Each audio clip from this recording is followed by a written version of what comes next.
দক্ষিণ এশিয়ার রাজনীতিতে এক অবিশ্বাস্য রূপকথা লিখে ফেললেন ৩৫ বছরের এক যুবক। কোনো রাজবংশ বা পুরনো রাজনৈতিক ব্যাকগ্রাউন্ড নয়, স্রেফ তারুণ্যের শক্তি আর পরিবর্তনের অঙ্গীকার নিয়ে নেপালের মসনদে বসলেন সাবেক র্যাপার ও সিভিল ইঞ্জিনিয়ার বালেন্দ্র শাহ, যাকে পুরো বিশ্ব চেনে বালেন শাহ নামে। গত বছরের রক্তক্ষয়ী গণঅভ্যুত্থানের পর এই বিজয় নেপালের ইতিহাসে এক নতুন ভোরের ইঙ্গিত।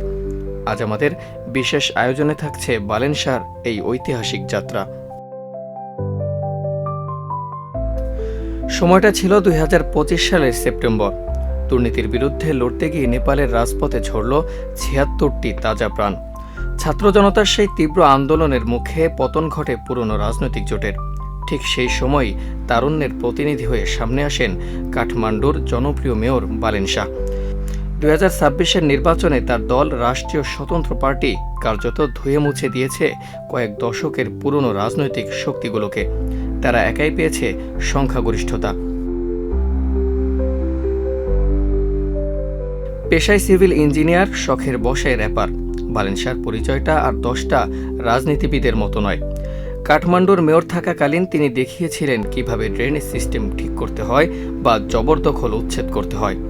তার সেই অ্যাকশন হিরো ইমেজই দেশের তরুণ প্রজন্মকে জুগিয়েছে সাহস। আজ তিনি নেপালের সর্বকনিষ্ঠ প্রধানমন্ত্রী হিসেবে শপথ নিয়ে গড়লেন এক নতুন ইতিহাস। প্রধানমন্ত্রী হওয়ার পর তার প্রথম ক্যাবিনেট মিটিংয়েই তিনি নিয়েছেন বৈপ্লবিক সিদ্ধান্ত। গত বছরের আন্দোলনে নিহতদের জন্য ন্যায় বিচার আর ১০০ দফার রিফর্ম এজেন্ডা নিয়ে কাজ শুরু করেছেন তিনি। বালেন শাহ কেবল ভাষণেই সীমাবদ্ধ থাকেননি, বরং তার কাজেও দেখিয়েছেন অভাবনীয় সাহস। কয়েক দশকের পুরনো দুর্নীতির জঞ্জাল পরিষ্কার করতে তিনি হাত দিয়েছেন প্রভাবশালী মহলের গায়ে। ফাইল খুলেছেন সেসব বড় রাঘব বোয়ালদের, যারা এতদিন প্রশাসনের ছায়ায় ধরাছোঁয়ার বাইরে ছিল। শুধু তাই নয়, মেয়রের সেই জবরদখল উচ্ছেদের কঠোর রূপ এখন দেখা যাচ্ছে পুরো নেপাল জুড়ে।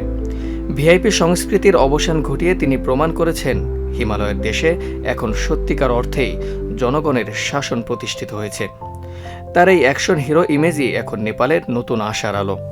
তবে ভঙ্গুর অর্থনীতি আর দুর্নীতিগ্রস্ত সিস্টেমের ভেতরে নিজেকে কতটা টিকিয়ে রাখতে পারবেন, সেটাই এখন দেখার বিষয়। বালেন শাহর এই উত্থান কেবল নেপালের জন্য নয়, পুরো দক্ষিণ এশিয়ার তরুণদের জন্য এক বড় বার্তা। মানুষ যখন পরিবর্তন চায়, তখন পুরনো দেয়ালগুলো যে হুড়মুড়িয়ে ভেঙে পড়ে, নেপাল তার জীবন্ত উদাহরণ। বালেন শাহর শাসনকাল নেপালকে কতদূর নিয়ে যায়, সেদিকে নজর থাকবে সারা বিশ্বের।